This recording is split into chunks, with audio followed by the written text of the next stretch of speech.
ಕಸ್ತೂರಿ, ನೀನು ಇವತ್ತು ಎಕ್ಸಾಮ್ ಹೇಗೆ ಮಾಡಿದೆ? ಹಾ, ನಾನಂತೂ ಸೂಪರಾಗಿ ಮಾಡಿದೆ ಕಣೆ. ಹಾಗೆ ನೀನು ಹೇಗೆ ಮಾಡಿದೆ ನನ್ನ ಕೇಳ್ತಿದ್ಯಲ್ಲ. ನನ್ನ ಕೈಲಿ ಯಾಕೋ ಚೆನ್ನಾಗಿ ಮಾಡೋಕ್ಕಾಗಿಲ್ಲ ಕಣೆ.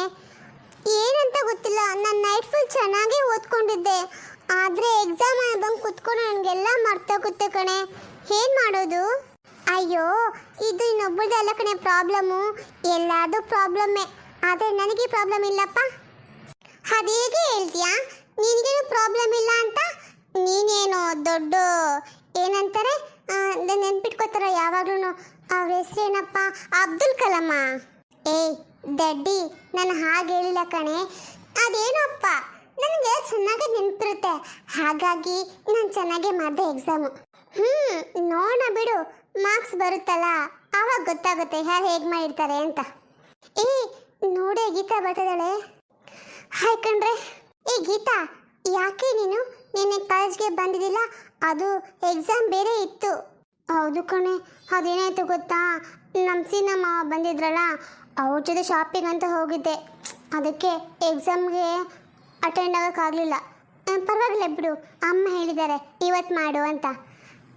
ಓ ಹೌದಾ, ನೀನು ನನ್ನ ಬಾವಿ ಗಂಡನ ಜೊತೆ ನೋಡಿ ಶಾಪಿಂಗ್ ಹೋಗಿದ್ದೆ ಅಂತೇಳು. ನೀನು ನೋಡು ಲೈಫ್ನ ಹೇಗೆ ಎಂಜಾಯ್ ಮಾಡ್ತಾ ಇದೆಯಾ, ಖುಷಿ ಖುಷಿಯಾಗಿ. ಆದರೆ ಅಲ್ಲಿ ಸುಮ್ಮನಿರೇ. ಏನು ಏನು ಹೇಳ್ದೆ ನೀನು? ಏನಾಯ್ತೆ? ಸರಿ ಅದೆಲ್ಲ ಬಿಡು, ನಾನು ನಿಮ್ಮನ್ನೇನು ಕೇಳಬೇಕಂತ ಬಂದೆ. ಅಲ್ಲ ಕಣ್ರೆ, ನಾನು ಎಲ್ಲ ಕಡೆ ಹುಡ್ಕಾಡ್ಕೊಂಡು ಬಂದೆ. ಸಂಜೆ ಇಲ್ಲಿ ಕಾಣಿಸ್ತಾ ಇಲ್ವಲ್ಲ? ಸಂಜೆನಾ? ಅವನು ಎಲ್ಲಿದ್ದಾನೆ ಇಲ್ಲಿ? ಅವನ ಊರಿಗೆ ಹೋಗಿ ಆಲ್ರೆಡಿ 3 ದಿನ ಆಗಿರುತ್ತೆ. ಏನು? ನೀನು ಏನು ಹೇಳ್ತಾ ಇದೀಯಾ? ಸಂಜು ಊರಿಗೆ ಹೊರಟೋದ್ನ? ಅಲ್ಲ, ಅವ್ನು ನನಗೊಂದು ಮಾತು ಹೇಳ್ದೆ ಹೋಗಲ್ವಲ್ಲ. ಈ ಸರಿ ಯಾಕೆ ಹಂಗೆ ಮಾಡ್ದ?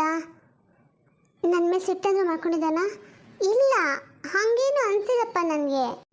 ಹಾಗಾದರೆ ನಿಮಗೆ ಅವನು ಹೇಳ್ಬಿಟ್ಟು ಹೋಗಿದ್ದಾನ? ಮತ್ತು ನನಗೆ ಕೇಳದೆ ಹೋಗಿದ್ದಾನೆ? ಅದು ಅಲ್ಲದೆ ನನ್ನ ಮದುವೆಗೂ ಬರ್ತಾನೋ ಇಲ್ವೋ? ಒಂದು ವೇಳೆ ನನ್ನ ಮದುವೆಗೆ ಏನಾದರೂ ಬರದೇ ಇರಲಿ, ನಾನು ಖಂಡಿತ ಅವ್ನ ಮದುವೆಗೆ ಹೋಗೋದಿಲ್ಲ.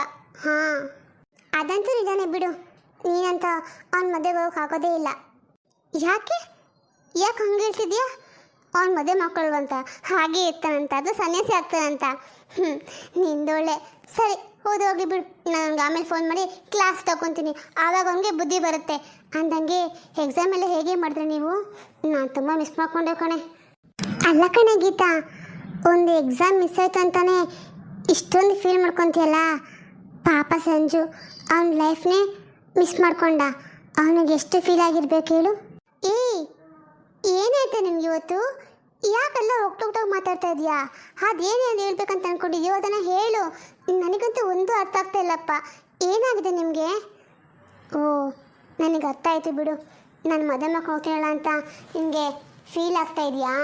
ಹಾಂ, ಅಷ್ಟೊಂದೆಲ್ಲ ಫೀಲ್ ಮಾಡ್ಕೋಬೇಡ್ರಿ ಕಣ್ರೆ. ನಾನು ಎಲ್ಲೂ ಹೋಗಲ್ಲ. ಅಮ್ಮಮ್ಮ ಅಂದರೆ 1 ವಾರ ಲೀವ್ ಹಾಕ್ಬೋದೇನೋ ಅಷ್ಟೇ. ಮತ್ತೆ ಸೇಮ್ ಆ್ಯಸ್ ಇಟ್ ಇಸ್ ಹೇಗಿದೆಯೋ ಹಾಗೆ ಕಂಟಿನ್ಯೂ ಆಗುತ್ತೆ. ನನ್ನ ಫ್ರೆಂಡ್ಶಿಪ್, ಕಾಲೇಜ್ ಎಲ್ಲನೂ ಅಷ್ಟೇ. ಸರಿ ಬನ್ನಿರಿ, ಈ ಕ್ಲಾಸ್ ಮಿಸ್ ಆಗುತ್ತೆ, ಹೋಗೋಣ. ಲೇ, ಯಾಕೆ ಅವ್ಳಿಗೆ ಹೇಳಕ್ಕೆ ಹೋಗ್ತೀಯಾ? ಸಂಜೆ ಹೇಳ್ಬಿಟ್ಟು ಹೋಗಿಲ್ವಾ ಅವ್ಳಿಗೆ ಯಾವುದೇ ಕಾರಣಕ್ಕೂ ವಿಷಯ ಗೊತ್ತಾಗಬಾರ್ದು ಅಂತ? ನೀನು ಇವಾಗ ಅವ್ನಿಗೆ ಹೇಳಿದ್ರೆ ಅಷ್ಟೇ. ಗೊತ್ತಿಲ್ಲ ಕಣೆ, ನಾನು ಹೇಳಬಾರ್ದು ಅಂತ ಎಷ್ಟೋ ಕಂಟ್ರೋಲ್ ಮಾಡ್ಕೊತೀನಿ. ಆದರೆ ನನಗೆ ಸಂಜೆ ಬಗ್ಗೆ ನೆನೆಸ್ಕೊಂಡ್ರೆ ತುಂಬ ಹರ್ಟ್ ಆಗುತ್ತೆ ಕಣೆ, ಫೀಲ್ ಆಗುತ್ತೆ. ಅದಕ್ಕೆ ಅವಳಿಗೆ ಹೇಳೋಕ್ಕೆ ಟ್ರೈ ಮಾಡ್ತಿದ್ದೆ. ಆಮೇಲೆ ನಂಗೆ ನೆನಪಾಯಿತು, ಅದಕ್ಕೆ ಕಂಟ್ರೋಲ್ ಮಾಡಿಕೊಂಡೆ. ನನಗೂ ಹಂಗೆ ಅನಿಸುತ್ತೆ. ಆದರೆ ಇನ್ನು ಮುಂದೆ ಏನು ಹೇಳೋಕೆ ಹೋಗ್ಬೇಡ, ಯಾಕೆಂದರೆ ಅವಳಿಗೊಂದು ಮದುವೆ ಆಗ್ತದೆ. ಅವಳು ಖುಷಿಯಾಗಿದ್ದಾಳೆ. ಪಾಪ ಅವಳಿಗೂ ಯಾಕೆ ಬೇಜಾರು ಮಾಡ್ತೀಯಾ? ಹೇಗೋ ಅವ್ರ ಜೊತೆ ನಡ್ಕೊಂಡು ಹೋಗುತ್ತೆ. ನಮಗೇನಾಗಬೇಕು? ನಡಿ ಕ್ಲಾಸ್ಗೆ ಹೋಗೋಣ. ಏನಮ್ಮ ರಾಣಿ, ಏನು ಮಹಾರಾಣಿ ಹಂಗೆ ಆರಾಮಾಗಿ ಕುತ್ಕೊಬಿಟ್ಟಿದೆಯಲ್ಲ? ಹಾಂ, ಓ ಬುಲೆಟ್ ಬಸ್ಸಣ್ಣ, ನೀನಾ? ಏನಣ್ಣ ಸಮಾಚಾರ? ಅದು ಇಲ್ಲಿ ತನಕ ಕೊಡ್ಕೊ ಬಂದ್ಬಿಟ್ಟಿದ್ಯಾ ನಮ್ಮ ಮನೆಗೆ? ಬಾ, ಬರೋದು ಬಂದಿದ್ಯಾ ಬಡ್ರ ಮನೆಗೆ, ಬಾಗೆ ಬಂದಂಗಾಯ್ತು. ಬಾ ಕುತ್ಕೋ ಬಾಣ. ಏನಮ್ಮ, ನಾನು ಕುತ್ಕೊಂಡು ನಿಮ್ಮ ಕಷ್ಟ ಸುಖ ಎಲ್ಲ ವಿಚಾರಿಸ್ಕೊಂಡು ನಿಮ್ಮಲ್ಲಿ ತಿಂದು ಉಂಡು ಎದೋಗಿ ಬಂದಿಲ್ಲ. ನನ್ನ ಕುಟು ಸಾಲ ಯಾವಾಗ ವಾಪಸ್ ಕೊಡ್ತು ಅಂತ ಕೇಳಕ್ಕೆ ಬಂದಿದ್ದೀನಿ. ಅಯ್ಯೋ ಅಣ್ಣ, ಅದನ್ನ ಏನಂತ ಕೇಳ್ತೀಯ? ನಾನು ಏನಂತ ಹೇಳಲಿ? ನನ್ನ ಗಂಡ ಹೊಂಟೋದ್ಮೇಲೆ ನನ್ನ ಜೀವನ ಎಷ್ಟು ಕಷ್ಟ ಆಗ್ತಾಯಿದೆ ಅಂತ ನೀನೇ ಕಣ್ಣಾರ ನೋಡ್ತಾ ಇದೆಯಾ. ಅದನ್ನೆಲ್ಲ ನೋಡಿನೂ ನೀನು ಹಿಂಗೆ ಮಾತಾಡ್ಬೋದಾ ಹೇಳೋಣ. ನೋಡಮ್ಮ, ನನಗೆ ನಿನ್ನ ಕಣ್ಣೀರಿನ ಕತೆ ಕೇಳಬೇಡ. ನನಗೂ ಕೇಳಿ ಕೇಳಿ ಸಾಕಾಗೋಗಿದೆ. ಅದೆಲ್ಲ ನನಗೆ ಬೇಕಾಗಿಲ್ಲ. ನನ್ನ ಬಡ್ಡಿ ಕಾಸು ವಾಪಸ್ ಕೊಡು, ಇಲ್ಲ ನನ್ನ ಸಾಲ ಕೊಡು. ಎರಡರನ್ನು ಮಾಡು. ಅಯ್ಯೋ ಬಡ್ಡಿಗೆ ಹೋದೆ ನೀನು, ನಂಗೆ ಅಸಲೇ ಕಟ್ಟಕ್ಕೆ ಆಗ್ತಾ ಇಲ್ಲ, ಇನ್ನು ಬಡ್ಡಿ ಬೇರೆನಾ? ಅಣ್ಣ ಹೆಂಗೋ ಅಡ್ಜಸ್ಟ್ ಮಾಡ್ಕೋಣ, ಕೊಟ್ಬಿಡ್ತೀನಿ. ಅಡ್ಜಸ್ಟಾ? ಅಲ್ಲಮ್ಮ, ಇನ್ನೂ ಎಷ್ಟು ದಿನ ಅಂತ ಅಡ್ಜಸ್ಟ್ ಮಾಡ್ಕೋಬೇಕು? ವರ್ಷಗಳೇ ಆಗೋಯ್ತು. ನಿನಗೇನು ಕಮ್ಮಿ?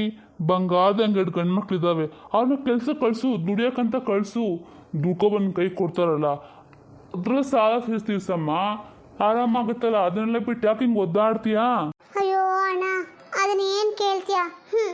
ಹೆಸ್ರಿಗಷ್ಟೇ ಗಂಡು ಮಕ್ಕಳು ಅಂತಿದ್ದಾರೆ, ಒಬ್ಬನು 1 ರೂಪಾಯಿ ದುಡಿಯೋದಕ್ಕೆ ಬಡಿಯಲ್ಲ. ಏನು ಮಾಡಲಿ ಹೇಳು? ಒಂಟಿ ಹೆಂಗಸು, ಎಲ್ಲ ನಾನೇ ಮಾಡಬೇಕು. ದೊಡ್ಡನಿಗೆ ಮದುವೆ ಫಿಕ್ಸ್ ಮಾಡಿದ್ದೀನಿ, ಹೆಣ್ಣು ಬೇರೆ ಯಾರೂ ಅಲ್ಲ, ನಮ್ಮ ಅಣ್ಣನ ಮಗಳೇ. ಅವನಿಗೊಂದು ಮದುವೆ ಆಗ್ಬಿಡ್ಲಿ, ಚಿಕ್ಕವನಿಗೂ ಒಂದು ಮದುವೆ ಮಾಡಿಬಿಟ್ಟು ನನ್ನ ಜೀವನ, ನನ್ನ ದೇಶ ಅಂತ ಹೊರಟೋಗ್ಬಿಡ್ತೀನಿ. ಯಾವ್ಯಾವ ದೇವಸ್ಥಾನಕ್ಕೋ ಅಥವಾ ಮಠಕ್ಕೆ ಹೋಗಿ ಸೇರ್ಕೊಂಡ್ಬಿಡ್ತೀನಿ ಅಣ್ಣ. ಅಯ್ಯೋ ಹೌದಾ? ಸರಿ, ನೀನು ಹೋಗಕ್ಕೆ ಮೊದಲು ನಾನು ಸಾಲ ತಿಳಿಸ್ಬಿಟ್ಟು ಆಮೇಲೆ ಹೋಗಮ್ಮ. ಇದನ್ನ ನೀನು ಹಿಂಗಂತ್ಯಾ? ನನ್ನ ಕಷ್ಟ ಹೇಳ್ಕೊಳಂತ ಬಂದರೆ ನೀನು ತಮಾಷೆ ಮಾಡ್ತೀರ ಅಣ್ಣ. ನೋಡಮ್ಮ, ನಾನು ನಿನ್ನ ಕಷ್ಟ ಕೇಳಿ ಕೇಳಿ ಸಾಕಾಗೋಗಿದೆ. ಇವಾಗ ನನಗೆ ಕಷ್ಟ ಕುಂತೈತೆ. ಅದಕ್ಕೆ ನನ್ನ ಬಡ್ಡಿ ಸಾಲ ಎಲ್ಲ ವಾಪಸ್ ಕೊಟ್ಬಿಡಮ್ಮ. ಅಂದಂಗೆ ನಿನ್ನ ಮಗನಿಗೆ ಹೆಣ್ಣು ತರ್ತಾರೋದೇನು ನಿಮ್ಮ ಅಣ್ಣ ಮೇಲೆ ತಾನೇ? ನಿಮ್ಮ ಅಣ್ಣಂಗೆ ತುಂಬ ಬೇಜಾನ ಆಸ್ತಿ ಪಾಸ್ತಿ ಎಲ್ಲ ಇದೆಯಂತೆ. ಹಿಂಗೆ ಯಾರ ಪೈಲೂ ಕೇಳ್ಪಟ್ಟಿದ್ದೆ. ಹಂಗಾಗಿ ಹೋಗಿ ಕೇಳು. ನಿಮ್ಮ ಅಣ್ಣ ನೀನು ಕೇಳ್ದು ಇಲ್ಲ ಅಂತನಾ? ತೊಗೊಂಡು ಬಂದು ನನ್ನ ಸಾಲ ತೀರಿಸ್ಬಿಡು, ನಿಂಗೇನು ಸಮಸ್ಯೆ ಇರುತ್ತೆ ಆಮೇಲೆ. ಹ್ಞೂ ಅಣ್ಣ, ಅದೆಲ್ಲ ಮಾಡ್ಬೇಕಂತ ಅಂದ್ಕೊಂಡಿದ್ದೀನಿ. ಸದ್ಯಕ್ಕೆ ಆಗಲ್ಲ, ಒಂದು ಸ್ವಲ್ಪ ದಿನ ಟೈಮ್ ಕೊಡು, ಆಮೇಲೆ ಎಲ್ಲ ಅನ್ಕೊಂಡೆ ಮುಗಿಸ್ತೀನಿ. ಸರಿ, ಈ ಸಾರಿ ನೀನು ಮುಖ ಹಾಕೊಂಡು ಹೋಗ್ತಾ ಇದ್ದೀನಿ. ಆದರೆ ನಾನು ನೆಕ್ಸ್ಟ್ ಟೈಮ್ ಬರಬೇಕಾದ್ರೆ ನನ್ನ ಬಡ್ಡಿ ಅಸಲು ಎಲ್ಲ ಸೇರಿಸಿ ಇಟ್ಬಿಡ್ಬೇಕಮ್ಮ. ಇಲ್ಲ ಅಂದರೆ ನಾನು ಏನು ಮಾಡ್ತೀನಿ ನನಗೆ ಗೊತ್ತಿಲ್ಲ. ಹೌದಾ ಅಣ್ಣ? ಸರಿ, ನಾನು ಒಂದು ವೇಳೆ ಕೊಡದೆ ಹೋದರೆ ಏನು ಮಾಡಬೇಕು ಅಂತ ತೀರ್ಮಾನ ಮಾಡ್ಕೊಂಬ, ಆಮೇಲೆ ನೋಡೋಣ. ನೋಡು ಹೆಂಗೆ ಮಾತಾಡ್ತೆ ಅಂತ. ಇದಕ್ಕೆಲ್ಲ ಏನೂ ಕಡಿಮೆ ಇಲ್ಲ. ಬಂದ್ಬಿಟ್ಟ ದೊಡ್ಡದಾಗಿ ಬುಲೆಟ್ ಬಸ್ಸನ್ನು ಇಟ್ಕೊಂಡವನೆ. ಏನು ಕರ್ಮಾನ ಏನೋ, ಎಷ್ಟು ಜನಕ್ಕಂತ ಬಡ್ಡಿ ಕೊಡ್ತಾನೆ ಹಾಳಾದವನು. ಬಡ್ಡಿ ಬೇಕಂತೆ, ಬಡ್ಡಿ ಅಸಲಿಗೆ ಗತಿ ಇಲ್ಲ ನನಗೆ, ಬಡ್ಡಿಗೆ ಬಂದವನೆ ಇವನು. ನನ್ನ ಮಕ್ಕಳ ಬಗ್ಗೆ ಹೇಳೋಕ್ಕೆ, ಮಕ್ಕಳನ್ನ ಕಳಿಸ್ಬೇಕಂತೆ, ಸಂಪಾದನೆ ಮಾಡ್ಕೊಂಡು ಕೊಡ್ತಾರಂತೆ, ಇವ್ನಿಗೆ ಬಡ್ಡಿ ಸಾಲ ತೀರಿಸ್ಬೇಕಂತೆ. ನನ್ನ ಮಕ್ಕಳು ದುಡಿಯೋದು ಇವ್ನಿಗೆ ಸಾಲ ತೀರ್ಸೋಕ್ಕಾಗುತ್ತಾ? ಓಹೋ ಹೇಳಕ್ಕೆ ಬಂದ್ಬಿಟ್ಟ. ಅದೆಷ್ಟು ಜನ ಮನೆಯಲ್ಲಿ ಬಡ್ಡಿ ಕೊಟ್ಟಿದ್ದಾನೆ ಏನೋ, ಬಡ್ಡಿ ಕಾಸಲ್ಲೇ ಬೆಳೆದವನೆ ಬಡ್ಡಿ ಮಗ. ಸರಿ ಬಡ್ಡಿ ಈ ಕಡೆಗೆ ಮಾಡ್ತೀನಿ, ಇಲ್ಲಾದ್ರೂಗಳಿಂದ ಬಿಟ್ಟು ಕಳಿಸಿದ್ದೀನಿ. ಓ ಏನಮ್ಮ, ಆರಾಮಾಗಿ ಕುತ್ಕೊಂಡ್ಬಿಟ್ಟಿದ್ಯಾ? ಯಾಕೆ ಇವತ್ತು ಎಲ್ಗೂ ಹೋಗಿಲ್ವಾ? ಏನಪ್ಪ ಮಗನೇ, ನಿನಗೆ ಇವಾಗ ನೆನಪಾಯ್ತ ಮನೆ? ಅಲ್ಲ ಕಣೋ, ನೀನು ಹಿಂಗೆ ಮಾಡ್ಬಿಟ್ರೆ ಹೆಂಗೆ ಅಂತ. ನೀನು ಎಲ್ಲಿ ಹೋಗ್ತೀಯ ಅಂತ ಮನೆ ಕಡೆಗೆ ಬರೋದಿಲ್ವಲ್ಲ, ನಿನಗೆ ಊಟ ತಾನೇ ಯಾರು ಹಾಕ್ತಾರೆ? ಅಯ್ಯೋ ಇದು ಒಳ್ಳೆ ಆಯ್ತಲ್ಲಮ್ಮ, ನನಗೆ ಊಟಕ್ಕೆ ಬರೋಣ. ನಾನು ಎಲ್ಲೋ ತಿನ್ಕೊಂಡು ಹೆಂಗೋ ಇರ್ತೀನಿ ಬಿಡು. ಅಲ್ಲ ಕಣೋ, ನಿಂಗೆ ಸ್ವಲ್ಪ ಯೋಚನೆ ಇದೆಯಾ? ನಮ್ಮಮ್ಮ ಮನೇಲಿರ್ತಾಳೆ, ನಮ್ಮ ಅಮ್ಮಂಗೆ ಏನಾದರೂ ಹೇಳ್ಬೇಕು ಕೇಳಬೇಕು. ಅಲ್ಲ ಅದೆಲ್ಲ ಹೋಗಲಿ, ನಮ್ಮ ಅಣ್ಣಂಗೆ ಮದುವೆ ಅಂತ ಏನೋ ಮಾತಾಡ್ತಾವ್ರೆ. ಸ್ವಲ್ಪ ಏನಾರ ಕೇಳೋಣ ಮಾಡೋಣ, ಸಹಾಯ ಅಂದರೆ ಬೇಕಾ? ಹಿಂಗೆ ಆಗ್ಬಿಟ್ರೆ ಹೆಂಗೇನು ಅಂತ ಸ್ವಲ್ಪ ಯೋಚನೆ ಮಾಡಿದ್ದೇನೋ? ಅಲ್ಲಮ್ಮ, ನೀನು ಮೊದಲು ನನ್ನ ಕೇಳಿದ್ಯಾ? ಏನಪ್ಪ ನಿಮ್ಮ ಅಣ್ಣಂಗೆ ಈ ಥರ ಮದುವೆ ಮಾಡೋಣವಾ, ಹೆಣ್ಣು ನೋಡೋಣವಾ ಅಂತ? ನೀನು ನಾನು ಏನೂ ಕೇಳಿಲ್ಲ. ಹಂಗಿದ್ಮೇಲೆ ನಾನು ತಾನೇ ನೀನೇನು ಕೇಳೋಕ್ಕಾಗುತ್ತೆ ಹೇಳು? ಅದು ಅಲ್ಲದೆ ನೀನು ಯಾರನ್ನ ಕರ್ಕೊಬರ್ತಿದ್ಯಾ ಮದುವೆ ಮಾಡಿಕೊಂಡು? ಆ ಮಾವನ ಮಗಳನ್ನ. ನನಗಂತೂ ಆ ಮನೆಯವ್ರನ್ನ ಕಂಡ್ರೆ ಮೊದಲೇ ಆಗಲ್ಲ. ಸುಮ್ಮನೆ ಏನೋ ನಿನಗೆ ಬೇಜಾರಾಗುತ್ತೆ ಅನ್ನೋ ಕಾರಣಕ್ಕೆ ಮಾತಾಡಿಸ್ತೀನಿ. ಅದನ್ನು ಬಿಟ್ಟು ನಂಗೆ ಅವ್ರು ಯಾರನ್ನ ಕಂಡ್ರೂ ಆಗೋದಿಲ್ಲ. ನಿಂಗೆ ಗೊತ್ತು ತಾನೇ ವಿಷಯ? ಯಾಕೋ ನಿಂಗಂಥದ್ದು ಏನು ಮಾಡಿದ್ರು ನಮ್ಮ ಅಣ್ಣ? ಏನೂ ಮಾಡಲ್ಲ. ಯಾವಾಗ ಸಿಕ್ಕರೆ ಏನು ಮಾಡ್ತಾಯಿದ್ಯಾ, ಏನು ಕೆಲಸ ಮಾಡ್ತಾಯಿದ್ಯಾ, ಎಷ್ಟು ಸಂಪಾದನೆ ಮಾಡ್ತಾಯಿದ್ಯಾ, ಬರೀ ಇದನ್ನೇ ಕೇಳ್ತಾರೆ. ಅವ್ರಿಗೇನು, ನಾವು ಹೇಗಾದರೂ ಇರ್ತೀವಿ. ಲೇ ನನ್ನ ಮಗನೇ, ನಮ್ಮ ಅಣ್ಣಂಗೆ ಒಂದೇ ಒಂದು ಮಾತು, ಅಣ್ಣ ನನ್ನ ಮಕ್ಕಳು ನಂಗೆ ಈ ಥರ ಕಷ್ಟ ಕೊಡ್ತಾರೆ ಅಣ್ಣ, 1 ರೂಪಾಯಿ ದುಡಿಯೋಲ್ಲ ಅಂತ ಬಾಯಿ ಬಿಟ್ಟೆ ಅಂತ ಇಟ್ಕೋ. ನಿಮ್ಮ ಅಣ್ಣನ ಸುಮ್ಮನೆ ಬಿಡ್ತಾನೆ ನಮ್ಮ ಅಣ್ಣ? ಯೋಚನೆ ಮಾಡಿದೆ ಅದ್ರ ಬಗ್ಗೆ ನೀನು? ಹಂಗೆ ಹೇಳ್ಕೊಳ್ಳೋ ಅಂತ ನಂಗೆ ಚೆನ್ನಾಗಿ ಗೊತ್ತಿದೆ ಅಮ್ಮ. ಯಾಕೆಂದರೆ ನೀನು ನಮ್ಮ ಬಗ್ಗೆ ಹೇಳ್ಕೊಬಿಟ್ರೆ ನಿನ್ನಾಟ ಏನು ನಡೆಯಲ್ವಲ್ಲ ಅಲ್ಲಿ. ಹಾಗಾಗಿ ನೀನು ಯಾವುದೇ ಕಾರಣಕ್ಕೂ ನಮ್ಮನ್ನ ಬಿಟ್ಕೊಡೋದು ಅಂತ ಗೊತ್ತು ನನಗೆ. ಅದಕ್ಕೆ ತಾನು ಅಷ್ಟೊಂದು ಧೈರ್ಯ ಓಡಾಡ್ಕೊಂಡಿರೋದು. ಎಲ್ಲ ಮಗನೇ, ಅದು ಸರಿ, ಬಂದಿಲ್ಲ, ಏನಾಯ್ತಾ ಹುಡುಗಿದು? ಇಲ್ಲ ಅಮ್ಮ, ನಂಗೆ ಯಾಕೋ ಹುಡುಗಿ ಇಷ್ಟ ಆಗಿಲ್ಲ, ಅದಕ್ಕೆ ಬಿಟ್ಬಿಟ್ಟೆ. ಎಷ್ಟನೇ ಹುಡುಗಿನ ಅವಳು? ಅದೆಷ್ಟು ಜನ ಲವ್ ಮಾಡ್ತೀಯೋ, ಅದೆಷ್ಟು ಜನ ಬಿಡ್ತೀಯೋ? ಹಾಂ, ನೀನು ಹಿಂಗೆ ಮಾಡ್ತಾ ಇದ್ದೆ ನೋಡ್ಕೋ, ನಿಂಗೆ ಒಂದು ಹೆಣ್ಣು ಸಿಗೋ ಡೌಟ್ ನನಗೆ. ನಮ್ಮ ಅಣ್ಣನ ಮಗಳಿದ್ಲು, ಹೇಗೋ ನಮ್ಮ ಅಣ್ಣನ ಕೈ ಕಾಲು ಹಿಡ್ಕೊಂಡು ಸುಳ್ಳು ಪಳ್ಳು ಹೇಳಿ ನನ್ನ ಮಗನ ಮಾಡ್ಕೊತಾ ಇದ್ದೀನಿ. ನೀನು ಖಂಡಿತ ನಾನಂತೂ ಮದುವೆ ಮಾಡೋಕ್ಕೆ ಹೋಗಲ್ಲ, ನಿನ್ನ ಇಷ್ಟ. ಅಯ್ಯೋ ಬೇಡ ಬಿಡಮ್ಮ, ನನಗೆ ಹೆಣ್ಣಿಗೆ ಬರೋಣ, ಕ್ಯೂ ನಿಂತ್ಕೊತಾರೆ, ನಾನು ಮದುವೆ ಆಗ್ತೀನಿ ಅಂತ ಒಂದೇ ಒಂದು ಮಾತು ರೆಡಿ ಅಂತ ಹೇಳಿದರೆ ಹುಡುಗಿರು ಕ್ಯೂ ನಿಂತ್ಕೊತಾರೆ, ಗೊತ್ತಾ? ಅಯ್ಯೋ ನೀನು ನಿನ್ನ ಮಾತು ಯಾರಾದರೂ ಕೇಳಿಸ್ಕೊಂಡರು ನಿಜ ಅನ್ಕೋಬೇಕು ಕಣೋ, ಹಂಗೆ ಮಾತಾಡ್ತೀಯ. ಸರಿ ಹೋದೋಗ್ಲಿ ಬಿಡಮ್ಮ, ನಾನು ಹೋಗಿ ಸ್ವಲ್ಪ ಸ್ನಾನ ಮಾಡ್ಕೊಂಡು ಬರ್ತೀನಿ, ಏನಾದರೂ ಊಟ ರೆಡಿ ಮಾಡಮ್ಮ, ಹೊಟ್ಟೆ ತುಂಬ ಹಶ್ವಾಗ್ತಿದೆ.